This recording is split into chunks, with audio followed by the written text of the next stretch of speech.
Ito po, si Tito Soto po, ayan, pinuna ang kaalaman sa diplomasya ng Chinese Embassy spokes.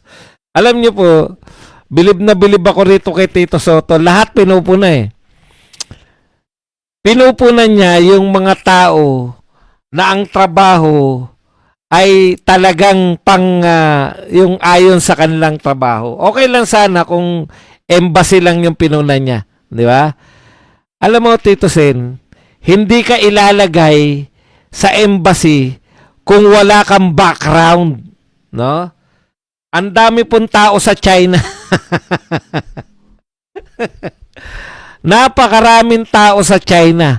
Alam po ninyo yung nilalagay po nila rito sa embassy ng Pilipinas.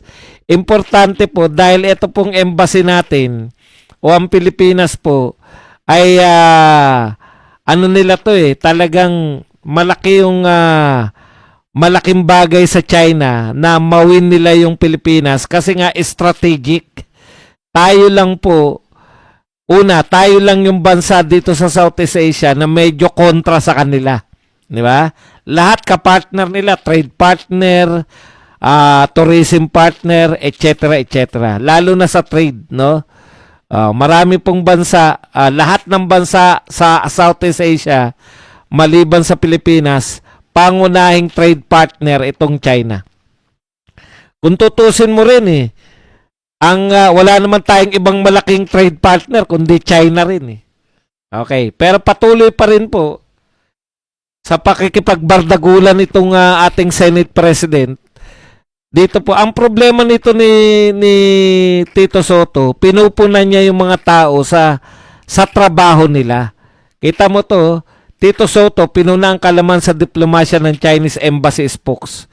Hindi ka po ma-assign sa mga embassy nang wala ka pong pinag-aralan tungkol po sa diplomatic relationship. Kung wala ka pong kinalaman sa diplomasya, no? Kung ikaw po ay hindi po to katulad ng ibang ahensya ng pamahalaan na pwede ka mag-assign ng yung mga kabati mo o yung mga tuta mo o yung mga pinagkakautangan mo ng utang na loob. Pwede mong i-assign sa iba't ibang departamento. Dito po hindi. Stricto po. Bago ka gawing diplomat, bago ka gawing o ma-assign sa embassy, lalo na po sa ibang bansa, pati po yung pinag-aralan mo. No? Pati po yung pinag-aralan mo, nakaugnay dapat sa foreign relations. So, takang-taka ko rito kay Tito Soto, lahat na lang pinupunan niya. Napansin nyo ba pati yung mga Supreme Court? Akala mo kung pagsabihan ni Tito Soto na wala silang alam sa batas, kulang nila sabihin, wala kayong alam sa batas eh. Ibang klase talaga tong Tuta Soto na to eh. Samantalang alam na alam natin na siya yung hindi bagay, yung pinag-aralan niya kung meron man, yung pinag-aralan niya hindi bagay sa kanyang posisyon. Si Tito Soto po, kung hindi ako nagkakamali, ang ilang bilang ng tao na hindi abogado na naging Senate President. Wala akong matandaan kasi.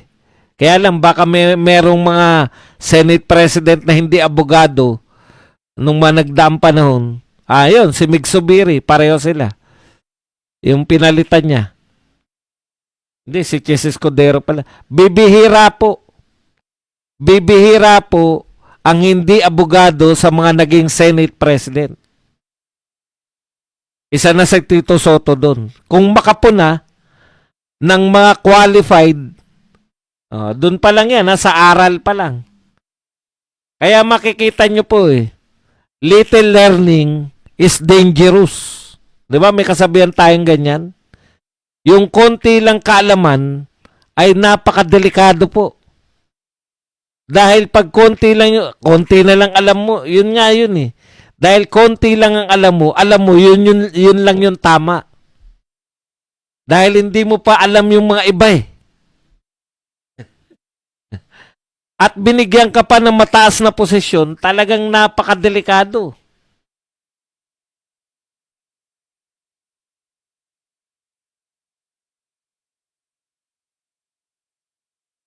Hindi, nakikipagbardagulan po siya, hindi po sa Chinese Chinese ambassador.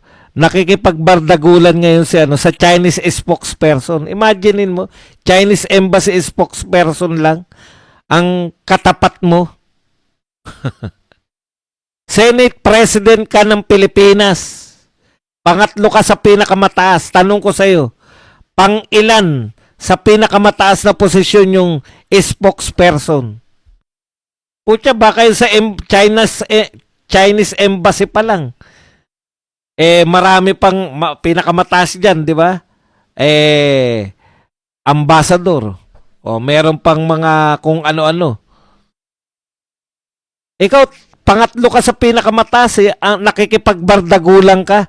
Hindi mo ginalang yung mo, hindi mo ginagalang yung iyong. Okay na si Tariela dyan. Igalang mo naman yung posisyon mo. Dapat kasi, hindi ka nga pinapansin ng ambassador eh. Alam mo yun? Pangatlo ka sa pinakamataas na posisyon. Ang kabardagulan mo, spokesperson lang. Ng embassy hindi spokesperson ng China.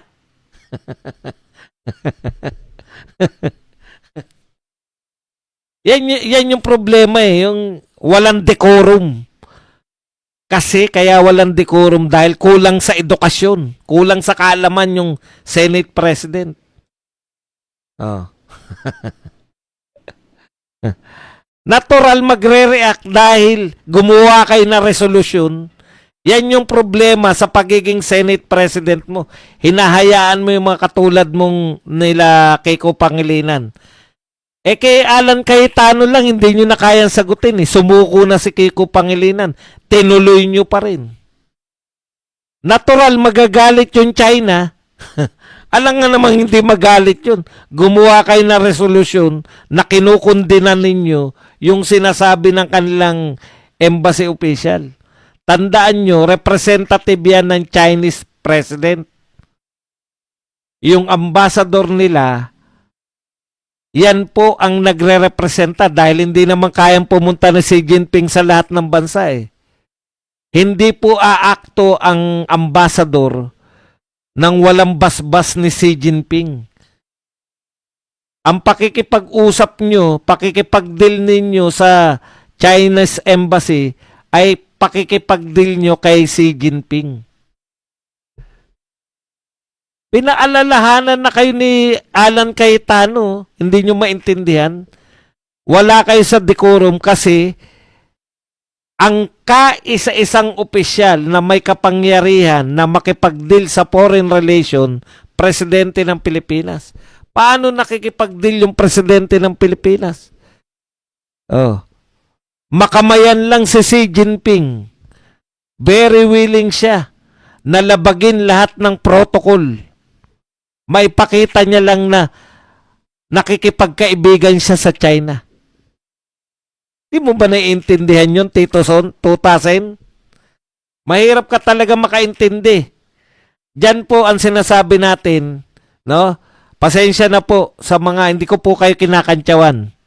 Yung marami pong mga hindi nakapagtapos na umunlad ang buhay. Hindi po kayo yung sinasabihan ko nito. May certain education background dapat ang mga senador o hindi senador, yung Senate President. Dapat meron kayong certain, bago kayo mag-ambisyon na maging Senate President, si Jinping Lacson. Dapat meron kayong certain degree para hindi po kayo konsulta ng konsulta. Pinagmamalaki niya kasi lagi may kinukonsulta siya na mga legal luminaries. Wala pong panama yung pagkukonsulta ng legal luminaries kung kayo mismo yung may background sa law. Dapat kasi hindi kayo naghahangad na mataas. Okay na yung maging senador kayo. Okay na yung pumosisyon kayo sa mga committee kung saan kayo bagay. Huwag naman dun sa hindi nyo naman talaga kaya. Gagawa kayo na resolution, ayaw nyo magre-react yung Chinese embassy. Natural, magre-react yan. Kinukundinan nyo sila eh. Ano ba yung pamagat pa lang na resolution nyo, condemning na eh. Hindi nyo ba naintindihan yung pinirmahan nyo? Yan yung problema na umalagwa kayo. No? Hindi nyo alam kung ano yung kahulugan ng Chinese embassy. Yung bang ginagawa nyo na yan, kaya nyo gawin sa harap ni Xi Jinping? Malamang hindi, di ba? O kasi nga yung presidente hindi naman ganyan kabastos eh. Para lang kay Tariela, papahamak nyo yung buong Pilipinas, mga lintik kayo. Ano pa pakialam natin dyan? Ang dali lang oh. Mag-sorry lang, tapos na.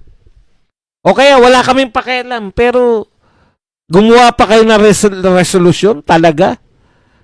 Maramdamin niya sila, Kiko Pangilinan, ilan na ba kinasuhan yan?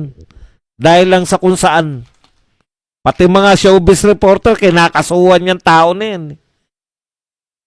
Tapos papadala kayo dyan, buong Senado, dahil lang napagsabihan siya ng kung ano. Yun lang. Ngayon, ang nakakahiya nito, pinapanindigan nyo.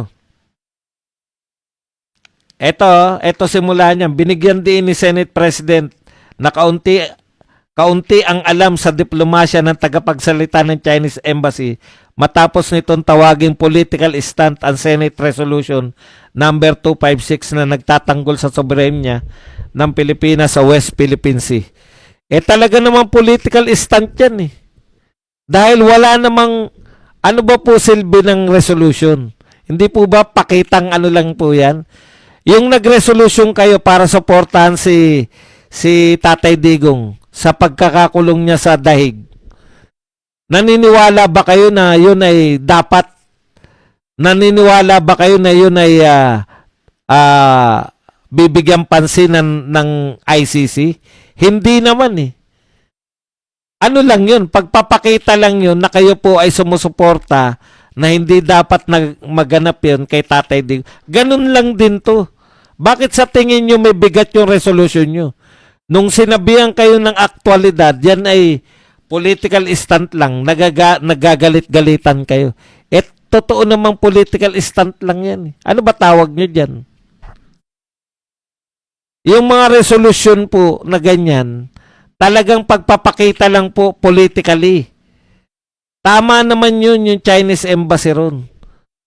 Pero nung sabihan mo pa siya na walang kaalaman sa diplomasya yung Chinese Embassy spokes, malaking kalokohan na po yan.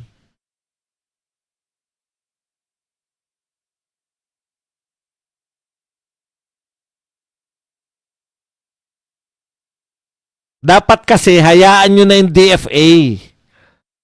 Talagang ipoprotesta kayo.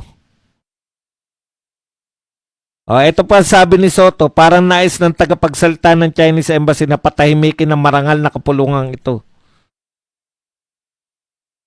By calling us, pagtawag sa amin na mapagkunwari at mangmang.